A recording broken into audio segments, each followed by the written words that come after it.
السلام علیکم دوستو، میرا نام ہے علی اور آپ دیکھ رہے ہیں دا ہسٹری آف اسلام۔ بیشتر علاقوں کی طرح کندہ اور حضرموت کے باشندے بھی ارتداد اختیار کر چکے تھے، جہاں مہاجر بن ابی امیہ اور حضرت اکرمہ رضی اللہ تعالیٰ عنہ کے زیر قیادت مرتدین سے آخری جنگیں پیش آئیں۔ مہاجر کی امارات کندہ کا واقعہ بھی ایک گناہ دلچسپی سے خالی نہیں۔ مہاجر ام المومنین حضرت ام سلمہ کے بھائی تھے اور جنگ تبوک کے موقع پر پیچھے رہ گئے تھے۔ اس وجہ سے رسول اللہ صلی اللہ علیہ وسلم ان سے ناراض ہو گئے تھے۔ حضرت ام سلمہ کو بہت رنج ہوا۔ ایک دن وہ آپ صلی اللہ علیہ وسلم کا سر مبارک دھو رہی تھی کہ باتوں باتوں میں انہوں نے آپ صلی اللہ علیہ وسلم سے رکت آمیز لہجے میں اپنے بھائی کی سفارش کرتے ہوئے ناراضگی دور کرنے کی درخواست کی۔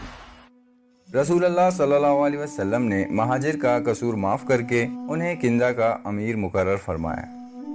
ان کے وہاں پہنچنے تک حضرت زیاد بن لبید ان کی قائم مقامی کرتے رہے۔ کندہ یمن سے متصل واقعہ تھا، اس لیے جو ہی اسود انسی نے یمن میں نبوت کا دعویٰ کیا، اہل کندہ نے بھی اہل یمن کی طرح اس کی دعوت پر لبیک کہنا شروع کر دیا۔ یہ دیکھ کر حضرت زیاد نے اس فتنے کے جڑ پکڑنے سے پہلے ہی اس کی بے خونی ضروری سمجھی۔ چنانچہ انہوں نے ان قبائل کو اپنے ساتھ ملایا جو کہ بدستور اسلام پر قائم پذیر تھے، اور انہوں نے غفلت کی حالت میں بنو عمر بن معاویہ پر حملے کر کے ان کے مردوں کو قتل کر دیا اور عورتوں کو قیدی بنا لیا۔ قیدی عورتیں اور مال غنیمت لے کر وہ اس راستے سے واپس ہوئے جو اشس بن قیس رئیس کندہ کے قبیلے کے قریب سے ہو کر گزرتا تھا۔ ان عورتوں میں بعض نہایت معزز گھرانوں سے تعلق رکھتی تھیں۔ جب یہ قافلہ اشس کے قبیلے کے پاس سے گزرا تو انہوں نے بلند آواز میں کہنا شروع کیا، اے اشس، تیری خلاؤں کی عزتیں خطرے میں ہیں، تیرا فرض ہے کہ انہیں ذلت و رسوائی سے بچا لے۔ یہ فریاد سن کر اشس کی آنکھوں میں خون اتر آیا اور اس نے قسم کھا لی کہ یا تو وہ ان عورتوں کو مسلمانوں کے پنجے سے چھڑا لے گا یا خود لڑ کر جان دے دے گا۔ اشس بن قیس اپنی قوم کا محبوب اور بلند و مرتبت سردار تھا۔ رسول اللہ صلی اللہ علیہ وسلم کی زندگی کے آخری زمانے میں وہ آپ صلی اللہ علیہ وسلم کی خدمت میں بنی کندہ کے 80 افراد کے ہمراہ مدینہ آیا، جو سب کے سب قیمتی ریشمی لباس میں ملبوس تھے۔ رسول اللہ صلی اللہ علیہ وسلم کی خدمت میں حاضر ہو کر اشس نے اسلام قبول کیا اور حضرت ابوبکر صدیق رضی اللہ تعالیٰ عنہ کی بیٹی ام فروا کے لیے شادی کا پیغام دیا، جو کہ حضرت ابوبکر صدیق رضی اللہ تعالیٰ عنہ نے قبول کر لیا اور اپنی بیٹی کی شادی اس سے کر دی۔ بہرحال عورتوں کی فریاد سن کر اشس نے زبردست اثر و رسوخ سے فوراً ساری قوم کو اکٹھا کر لیا اور وہ سب مسلمانوں سے مقابلے کے لیے نکل کھڑے ہوئے اور اپنی عورتوں کو مسلمانوں کی قید سے چھڑا کر ہی دم لیا۔ اس دن کے بعد اشس نے کندہ اور حضرموت میں بغاوت کی آگ بھڑکانی شروع کی اور بیشتر قبائل کو ساتھ ملا لیا۔ یہ حال دیکھ کر زیاد گھبرائے اور انہوں نے مہاجر بن ابی امیہ کو فوراً کندہ پہنچنے کے لیے خط لکھا۔ حضرت مہاجر اور حضرت اکرمہ رضی اللہ تعالیٰ عنہ اس وقت یمن کی بغاوتوں کو ختم کر چکے تھے۔ خط موصول ہوتے ہی دونوں سرداران کندہ کی جانب بڑی تیزی سے بڑھنے لگے۔ مہاجر کو زیاد کی حالت کا بخوبی علم تھا۔ انہوں نے حضرت اکرمہ کو تو لشکر کے ساتھ چھوڑا اور خود ایک مختصر دستہ لے کر بڑی تیزی سے سفر کرتے ہوئے بہت قلیل عرصے میں زیاد کے پاس پہنچ گئے اور جاتے ہی اشس کی فوجوں پر حملہ کر کے اسے شکست فاش دے دی۔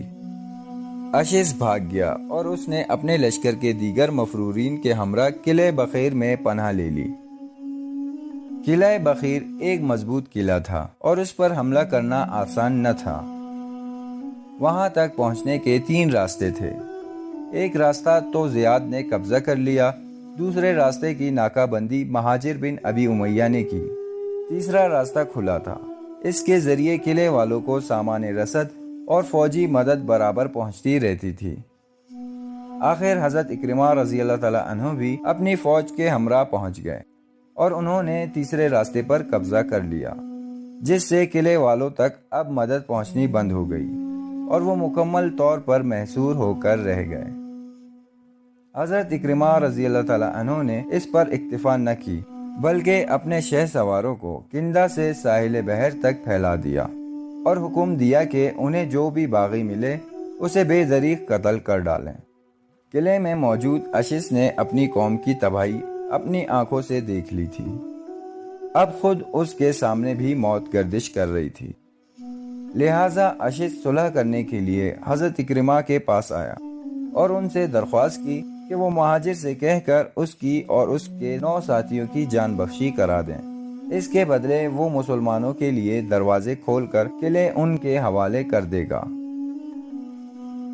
مہاجر نے اشس کی درخواست منظور کر لی اور اسے ہدایت کی کہ وہ ان لوگوں کے نام جس کی وہ جان بخشی کرانا چاہتے ہیں ایک کاغذ پر لکھ کر ان کے حوالے کر دیں۔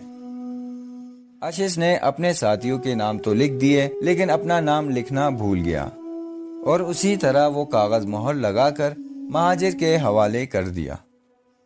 اس کے بعد قلعے کے دروازے مسلمانوں کے لیے کھول دیے گئے۔ مسلمانوں نے قلعے میں داخل ہونے کے بعد ہر اس شخص کو قتل کر دیا جس نے لڑائی میں حصہ لیا تھا، اور ان کے اہل و عیال جس کی تعداد 1000 کے لگ بھگ تھی سب کو قیدی بنا لیا۔ مہاجر نے ان لوگوں کو جن کے نام اشس نے کاغذ پر لکھ کر دیے تھے انہیں رہا کر دیا، لیکن اشس کا نام چونکہ اس فہرست میں نہ تھا جو خود اس نے مہر لگا کر مہاجر کے حوالے کی تھی، اس لیے مہاجر نے اسے قتل کرنا چاہا، لیکن حضرت اکرمہ رضی اللہ تعالیٰ عنہ نے بیچ میں دخل دیتے ہوئے کہا آپ اسے قتل نہ کریں بلکہ حضرت ابوبکر صدیق رضی اللہ تعالیٰ عنہ کے پاس بھیج دیں، وہ اس کے متعلق جو فیصلہ چاہیں گے صادر فرمائیں گے۔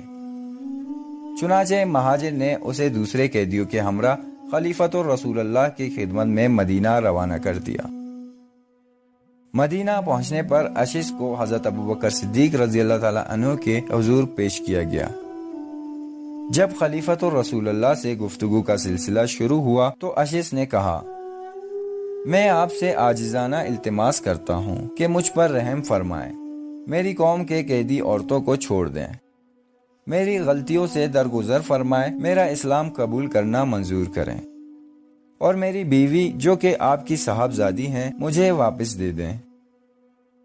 حضرت ابوبکر صدیق رضی اللہ تعالیٰ عنہ نے غور و فکر کے بعد اس کی جان بخشی کرنے کا فیصلہ کر کے اپنی بیٹی کو دوبارہ اس کے عقد میں دے دیا، لیکن اپنی قوم سے بدعہدی کرنے کے باعث اشس اپنے قبیلے میں واپس جانے کی جرأت نہ کر سکا اور قید سے چھوٹنے کے بعد حضرت ام فروہ کے ساتھ مدینہ میں قیام پذیر رہا۔ حضرت عمر رضی اللہ تعالیٰ عنہ کے دور خلافت میں عراق اور شام کی جنگوں میں نمایاں کارنامے انجام دیے، جس کی وجہ سے لوگوں کی نظر میں اس کا وقار پھر سے بلند ہو گیا۔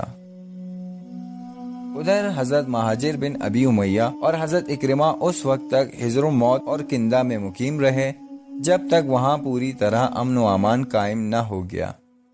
مرتدین کے ساتھ یہ آخری جنگ تھی۔ اس کے بعد عرب میں بغاوت کا مکمل طور پر خاتمہ ہو گیا تھا اور تمام قبائل اسلامی حکومت کے زیر نگراں آ گئے تھے۔